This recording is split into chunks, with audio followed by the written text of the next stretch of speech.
At habang nagluluto ako ng order ko, binulungan ako bigla ng waiter. Nagre-request daw ng pandesal ang mga tropang disyerto.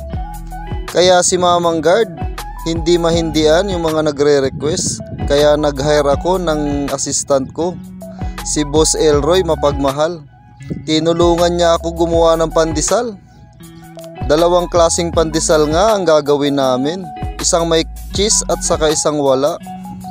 At dahil nga may kasama akong gumawa, napabilis ang paggawa ko ng pandesal, natapos kaagad. At pagkaluto ng pandesal, binanatan ng Paring Elroy ng Indomie. Indomie at saka pandesal ang naging kapares. Sobrang sarap talaga.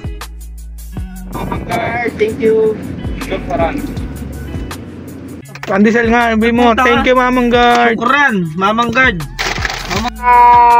Kampo terrorist mo ng Mamang Guard. Mamang Guard.